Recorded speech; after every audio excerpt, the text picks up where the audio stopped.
की बात जरूर करें।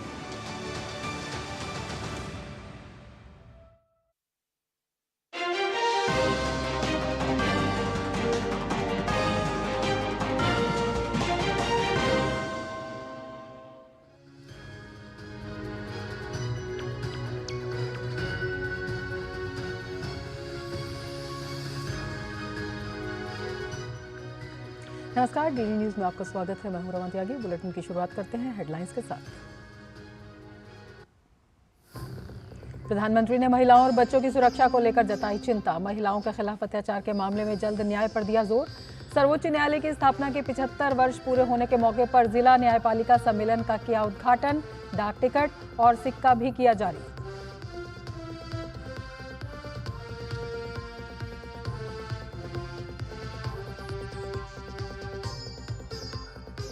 देश को आज मिली 3 वंदे भारत ट्रेन की सौगात। प्रधानमंत्री नरेंद्र मोदी ने दिखाई हरी झंडी।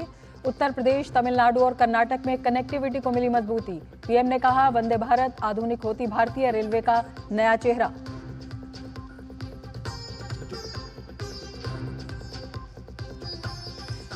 केंद्रीय मंत्री डॉक्टर जितेंद्र सिंह ने नई जैव अर्थव्यवस्था नीति की शुरुआत की। कहा, आने वाले वर्षों में भारत को ग्लोबल लीडर के तौर पर करेगी स्थापित। 21वीं सदी की अगली क्रांति जैव क्रांति होगी।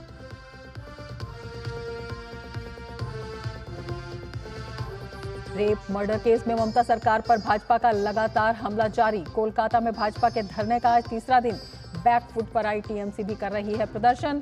यूपी और दिल्ली में चिकित्सकों का शांतिपूर्ण मार्च। केंद्रीय मंत्री गिरिराज सिंह ने कहा, ममता बनर्जी राजनीतिक कलाबाजी की माहिर।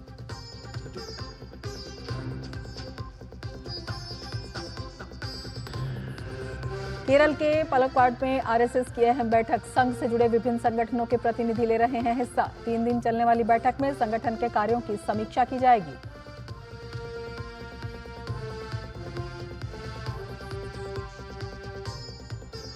और देश और विश्व की सबसे बड़ी पुलिस परीक्षा उत्तर प्रदेश में बिना किसी बाधा के हुई संपन्न। यूपी के पुलिस महानिदेशक प्रशांत कुमार ने कहा, सिर्फ मेधावी छात्रों को ही स्वस्थ प्रतिस्पर्धा के बाद मिलेगी नौकरियां।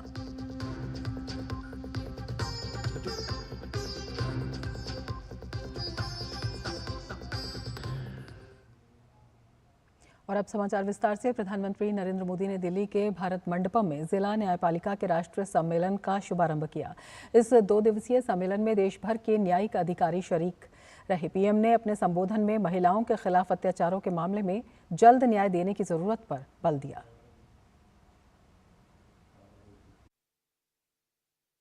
दिल्ली के भारत मंडपम में राष्ट्रीय सम्मेलन के लिए जुटे देश भर के जिला न्याय अधिकारियों के बीच पहुंचे प्रधानमंत्री नरेंद्र मोदी।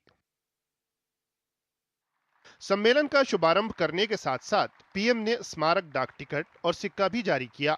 भारतीय सुप्रीम कोर्ट की स्थापना के 75 वर्ष पूरे होने के उपलक्ष्य में इन्हें जारी किया गया।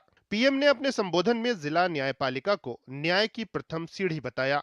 पीएम ने अपने संबोधन में महिलाओं के खिलाफ अत्याचारों के मामलों में जल्द न्याय देने की जरूरत पर बल दिया। आज महिलाओं के खिलाफ अत्याचार, बच्चों की सुरक्षा समाज की एक गंभीर चिंता है। देश में महिलाओं की सुरक्षा के लिए कई कठोर कानून बने हैं।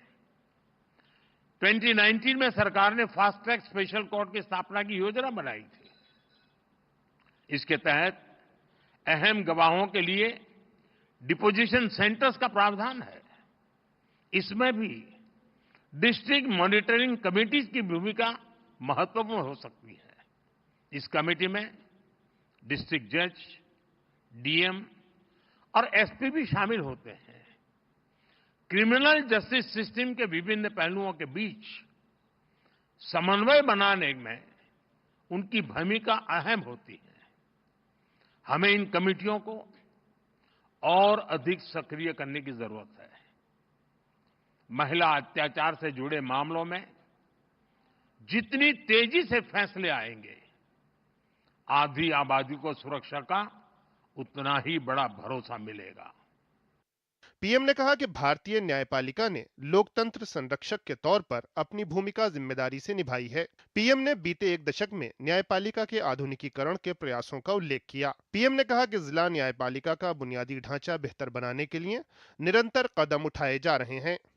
पिछले 10 वर्षों में देश ने जुडिशियल इंफ्रास्ट्रक्चर के विकास के लिए लगभग 8,000 करोड़ रुपए खर्च किए हैं। आपको एक और तथ्य जानकर खुशी होगी, पिछले 25 साल में जितनी राशि जुडिशियल इंफ्रास्ट्रक्चर पर खर्च की गई, उसका 75% पिछले 10 वर्षों में ही हुआ है। इन्हीं 10 वर्षों में डिस्ट्रिक्ट जुडिशरी के लिए 7,500 से ज्यादा कोर्ट हॉल और 11,000 रेसिडेंशियल यूनिट्स तैयार की गई है। पीएम ने नए आपराधिक कानूनों का भी जिक्र किया। पीएम ने सुप्रीम कोर्ट के मार्गदर्शन में इसको लेकर जिला न्यायपालिका को तेजी से प्रशिक्षित करने पर भी जोर दिया। इस अवसर पर देश के प्रधान न्यायाधीश जस्टिस डीवाई चंद्रचूड़ ने जिला न्यायपालिका को न्यायिक व्यवस्था की रीढ़ बताया। The quality of our work and the conditions in which we provide justice to citizens determines whether they have confidence in us and is a test of our own accountability to society. The district judiciary is therefore called upon to shoulder tremendous responsibility and is aptly described as the backbone of the Indian judiciary. स्वागत संबोधन में supreme court के जज justice Sanjeev Khanna ने न्यायपालिका को लेकर प्रधानमंत्री नरेंद्र मोदी के विजन का जिक्र किया। उन्होंने कहा कि पीएम न्यायपालिका के लिए निरंतर सम्मान जाहिर करते रहे हैं। He has been an advocate for embedding Indian ethos into our laws, a thought we should be mindful of. He is dedicated to enhancing the ease of living, the ease of doing business, encouraging dispute resolution, and minimizing litigation. His perspectives and insights will serve as words of wisdom to us as we continue in our efforts to serve the common man better. लगभग 800 न्याय अधिकारियों के 2 दिवसीय सम्मेलन में अहम मुद्दों पर मंथन हो रहा है। इनमें जिला न्यायपालिका से संबंधित मुद्दे जैसे बुनियादी ढांचा और मानव संसाधन, सभी के लिए समावेशी न्यायालय, न्यायिक सुरक्षा और न्यायिक कल्याण, केस प्रबंधन और न्यायिक प्रशिक्षण शामिल हैं। विकास सारथी के साथ ब्यूरो रिपोर्ट, डीडी न्यूज। प्रधानमंत्री नरेंद्र मोदी ने शनिवार को वीडियो कॉन्फ्रेंसिंग के माध्यम से 3 वंदे भारत रेलगाड़ियों को रवाना किया। इस अवसर पर उन्होंने कहा कि वंदे भारत आधुनिक होती भारतीय रेल का नया चेहरा है। आज जिस शहर में हर रूट पर वंदे भारत की मांग है, हाई स्पीड ट्रेनों से लोगों में व्यापार, रोजगार और सपनों को विस्तार देने का भरोसा जगता है। आज देश भर में 102 वंदे भारत रेलवे सेवाएं संचालित हो रही हैं। तेज और सुविधाजनक रेल सफर सुनिश्चित करने की दिशा में शनिवार का दिन बड़ी सौगात साथ लाया। प्रधानमंत्री नरेंद्र मोदी ने 3 नई वंदे भारत ट्रेनों को वर्चुअल माध्यम से हरी झंडी दिखाई। उत्तर प्रदेश, कर्नाटक और तमिलनाडु में बेहतर रेल कनेक्टिविटी के लिए ये बड़ा कदम है। पीएम ने मेरठ लखनऊ, मदुरै बेंगलुरु और चेन्नई नागरकोइल मार्गों पर इन सेवाओं का शुभारंभ किया। मेरठ लखनऊ वंदे भारत ट्रेन सेवा पश्चिमी उत्तर प्रदेश के लोगों के लिए तीव्र गति से आरामदेह सफर का उपहार साथ लाई है। इससे पश्चिमी यूपी और प्रदेश की राजधानी अब और करीब आ गए हैं। कर्नाटक और तमिलनाडु में नई वंदे भारत ट्रेनों को पीएम ने दक्षिण भारत के विकास के लिए अपनी सरकार की प्रतिबद्धता का उदाहरण बताया। पीएम ने कहा कि पूरे दक्षिण भारत में वंदे भारत सेवाओं से पर्यटन और विकास के नए अवसर पैदा हो रहे हैं। इस साल के बजट में हमने तमिलनाडु को 6,000 करोड़ रुपए से ज्यादा का रेलवे बजट दिया है। ये बजट 2014 की तुलना में 7 गुना से अधिक है। तमिलनाडु में 6 वंदे भारत ट्रेन पहले से ही चल रही है। इन 2 ट्रेन के साथ ये संख्या अब 8 हो जाएगी। इसी तरह कर्नाटका के लिए भी इस बार 7,000 करोड़ से ज्यादा का बजट आवंटित हुआ है। ये बजट भी 2014 की तुलना में 9 गुना अधिक है।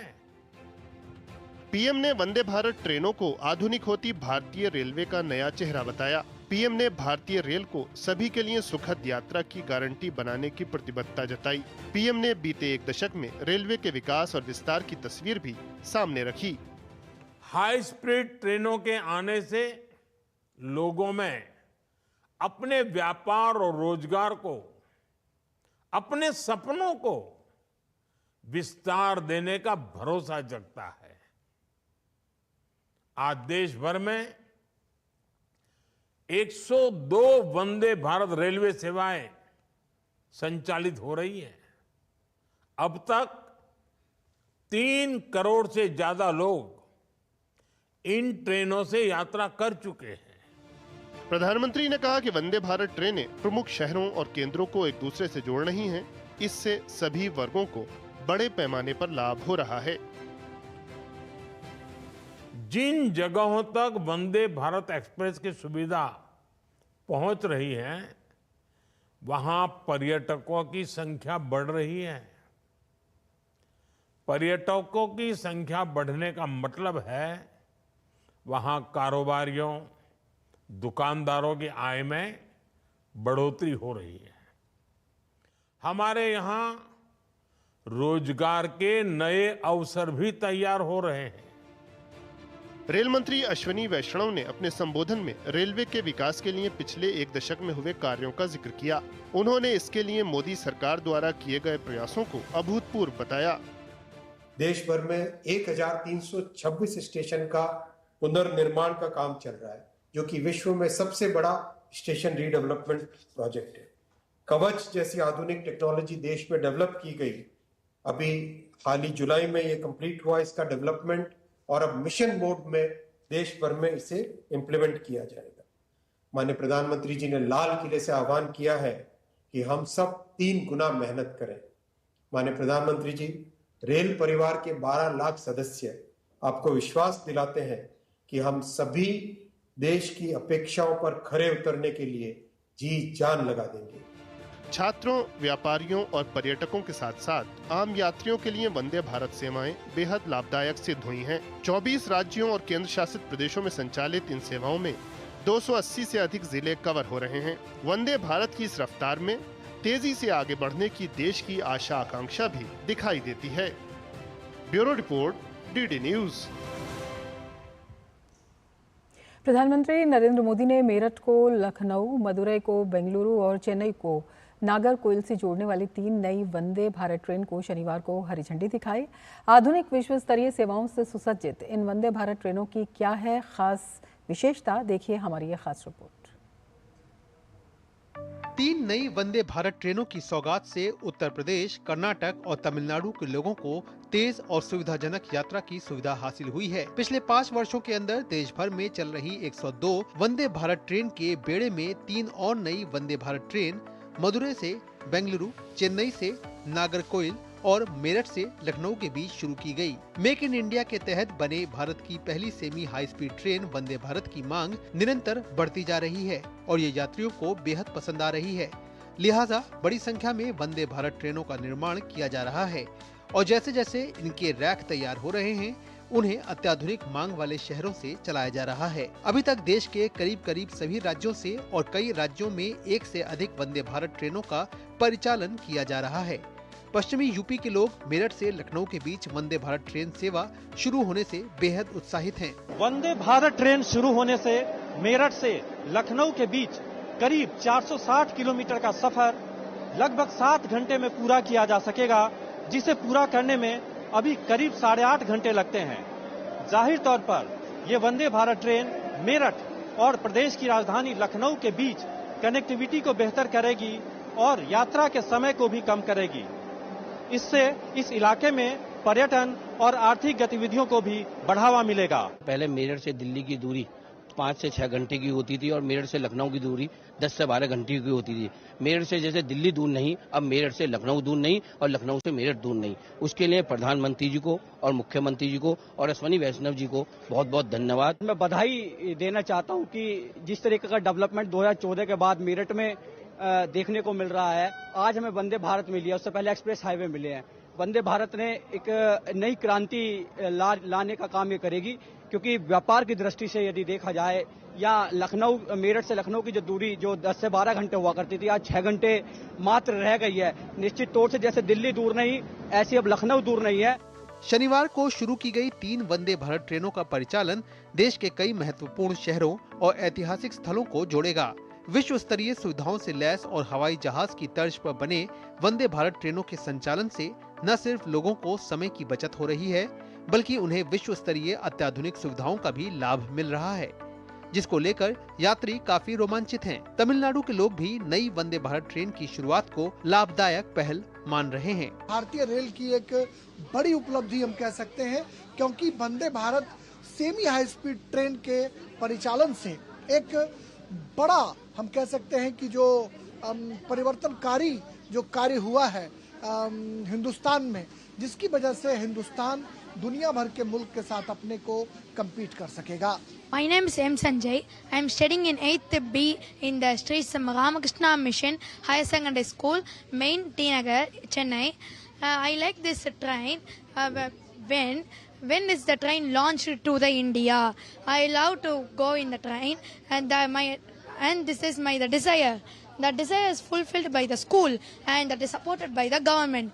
When I met the Prime Minister of the India, I want to tell him thank you for this precious thing given to the people of the country. My name is E. Sundara Nadarajan of class 12th from Hindu Senior Secondary School, Triplicane branch. Actually, sometimes in train they used to use some food which were not up to the mark, but this time what the food we had got is very good and delicious. मेरा बहुत इच्छा है इस Vande Bharat train में आने के लिए। मेरा लंबी समय का इच्छा आज ही पूरा हो गया है। सो मैं मेरा गवर्नर को बहुत धन्यवाद करता हूँ ऐसे चांस देने के लिए। मैंने बहुत धन्यवाद करता हूँ, और कई वंदे भारत एक्सप्रेस यहाँ लगाने के लिए हम कहता हूँ, क्योंकि वह लोगों के बहुत उपयोग होता है। 15 फरवरी 2019 को दिल्ली से वाराणसी के बीच शुरू हुई पहली वंदे भारत ट्रेन सेवा का अभूतपूर्व रफ्तार से विस्तार हुआ है। अभी वंदे भारत ट्रेनों में चेयर कार है। जल्द ही स्लीपर कोच वाली वंदे भारत ट्रेनों के संचालन की तैयारी है। Sleeper coach Vande Bharat train पटरी पर आने के बाद ये लंबी दूरी की ट्रेन चलाई जाएगी, जो 4 से 6 घंटे का सफर कम करेगी। ये है नए भारत की नई पहचान, वंदे भारत ट्रेन। फिलहाल पूरे देश में 100 से ज्यादा वंदे भारत ट्रेन का आवागमन जारी है, जो तकरीबन 280 शहरों को जोड़ रही है। प्रधानमंत्री नरेंद्र मोदी ने आज मदुरई से बेंगलोर कैंट, मेरठ से लखनऊ और चेन्नई से नागरकोइल के बीच 3 वंदे भारत को हरी झंडी दिखाकर रवाना किया। कैमरामैन जगमोहन के साथ अभिषेक सिंह, डीडी न्यूज, मदुरई। और बुलेटिन में फिलहाल लेते हैं एक ब्रेक। आप देखते रहिए डीडी न्यूज। बात जब पीढ़ियों के लिए बनने वाले घर की हो तो जिम्मेदारी बड़ी हो जाती है। गैलेंट समझता है ये जिम्मेदारी। अब डबल एम रिब्स के साथ गैलेंट एडवांस TMT रीबार, निर्माण का रियल हीरो।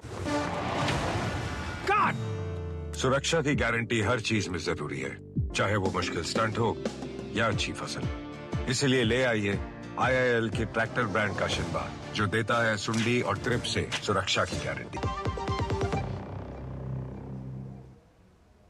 उत्तर प्रदेश में सीएम योगी आदित्यनाथ के निर्देश पर जीरो टॉलरेंस नीति के तहत चकबंदी संबंधी मामलों में निपटारे में लेट लतीफी, लापरवाही, अनियमितता पर 8 मंडल के 2 दर्जन से अधिक चकबंदी अधिकारियों पर गाज गिरी है। इसमें 13 बंदोबस्त अधिकारी चकबंदी के खिलाफ निलंबन, जवाब तलब और अनुशासनिक कार्रवाई की गई है। वहीं एक उप संचालक चकबंदी अधिकारी को पद से हटाने के निर्देश दिए गए हैं, जबकि एक उप संचालक चकबंदी अधिकारी से लापरवाही पर जवाब तलब किया गया है। सीएम योगी के निर्देश पर एक चकबंदी अधिकारी के खिलाफ अनुशासनात्मक कार्रवाई, एक सहायक चकबंदी अधिकारी का वेतन रोकने के साथ स्पष्टीकरण तलब किया गया है। इसके अलावा 3 सहायक चकबंदी अधिकारियोयों के खिलाफ अनुशासनात्मक कार्रवाई की गई। इतना ही नहीं, एक सेवानिवृत्त सहायक चकबंदी अधिकारी द्वारा सेवाकाल में अनियमितता पर पेंशन में 20% की कटौती का प्रस्ताव शासन को भेजा गया है। और बुलेटिन में फिलहाल लेते हैं एक ब्रेक। आप देखते रहिए डीडी न्यूज। फूल वाला, केटरिंग वाला, बैंड वाला, ये लो भाई। बैंड बजेगी पापा, अगर गड़बड़ हुई तो गए पैसे। अरे नहीं रे, बैंक संभाल लेगा। कैसे? मैंने पॉजिटिव पे सिस्टम पे रजिस्टर किया है। बैंक को चेक्स और बेनिफिशियरीज की जानकारी दे दिए। बैंक चेक करेगा, जांच करेगा। डिटेल्स मैच नहीं तो क्लियरेंस नहीं। अच्छा, लाइए मुझे दीजिए। फोटो वाला, लाइट वाला, मंडप वाला। आरबीआई कहता है जानकार बनिए, सतर्क रहिए। बिल्कुल सही कह रहे हैं। बात जब पीढ़ियों के लिए बनने वाले घर की हो तो जिम्मेदारी बड़ी हो जाती है। गैलेंट समझता है ये जिम्मेदारी। अब डबल एम रिब्स के साथ गैलेंट एडवांस TMT रीबार, निर्माण का रियल हीरो। राष्ट्रीय खेल दिवस के अवसर पर स्पेशल ओलंपिक्स भारत ने विशेष रूप से सक्षम बच्चों को समर्थन देने के लिए ग्रेटर नोएडा में एक स्पोर्ट्स सेंटर खोला। ये कदम स्पेशल ओलंपिक भारत के एक स्कूल एक पहल आगाज के तहत खेलों में समावेशिता को बढ़ावा देने के लिए है। देखिए खास रिपोर्ट और हमें दीजिए इजाजत। नमस्कार। राष्ट्रीय खेल दिवस के अवसर पर स्पेशल ओलंपिक्स भारत ने ग्रेटर नोएडा के JP पब्लिक स्कूल में विशेष रूप से सक्षम बच्चों के समावेशन और सशक्तिकरण की दिशा में एक नए खेल केंद्र का उद्घाटन किया। यह पहल स्पेशल ओलंपिक्स भारत के प्रयास का हिस्सा है, जिससे यह सुनिश्चित किया जा सके कि भारत के स्कूल विशेष बच्चों के समावेश के लिए खेल केंद्र उपलब्ध कराएं। उद्घाटन समारोह में उत्तर प्रदेश सरकार के समाज कल्याण मंत्री असीम अरुण और स्पेशल ओलंपिक भारत उत्तर प्रदेश के अध्यक्ष मुकेश शुक्ला भी उपस्थित थे।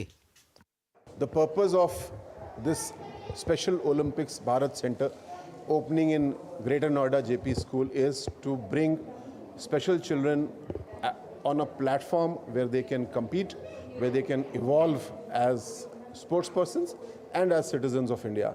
We will extend this in first phase to 10 schools of the Samaj Kalyan Vibhag, which are called Sarvodaya schools, and with the experience we will eventually extend them to all 120 schools so that there is inclusive development, there is inclusive। 4 खेलों का यहाँ पर उद्घाटन हुआ है आज। ये centre यहाँ पे लगातार चलेगा। जो भी क्षेत्र के आसपास के बच्चे रहते हैं जो स्कूल के अलावा हैं, वो यहाँ आकर सुबह और शाम अलग अलग समय पे यहाँ ट्रेनिंग ले सकते हैं। उसके बाद हमारे डिस्ट्रिक्ट गेम, स्टेट गेम में पार्टिसिपेट कर सकते हैं। इस प्रकार की ये योजना है। हमारा ये टारगेट है कि हम देश में 750 से ज़्यादा स्पोर्ट्स सेंटर खोलें। इसलिए हम चाहते हैं कि हर डिस्ट्रिक्ट तक ये सेंटर जाए, लेकिन इसकी कोई बाउंड्रीज हमने नहीं निर्धारित करी है। इसलिए ग्रेटर नोएडा, उत्तर प्रदेश और देश कहीं के भी बच्चे आ सकते हैं। इस नए खेल केंद्र का लक्ष्य इन बच्चों की अनूठी जरूरतों को पूरा करना है, जिससे उन्हें अपनी शारीरिक क्षमताओं और सामाजिक कौशल को विकसित करने के लिए एक नया मंच प्रदान किया जा सके। This is a wonderful initiative by Special Olympics Bharat, and through this, thousands of children will get opportunity to get trained in different sports of their choice, totally free of cost, and our state will be able to produce children, special need children, for better opportunities, larger opportunities like special games for special children like Paralympics and all. यह आगाज special Olympics Bharat के एक school एक पहल के दृष्टिकोण के अनुरूप है, जो पूरे देश में विशेष रूप से सक्षम बच्चों के लिए एकेडमिक सिलेबस में खेल को भी शामिल करना चाहते हैं। इस पहल से दूसरे स्कूलों में भी इस मॉडल को अपनाने के लिए प्रेरित किया जा सकता है, जिससे स्पेशल ओलंपिक भारत के दृष्टिकोण और साथ ही इसके प्रभाव को भी हर जगह एक प्रेरणा के रूप में पहुंचाया जा सके। नारायण सिंह की report, DD news, greater Noida.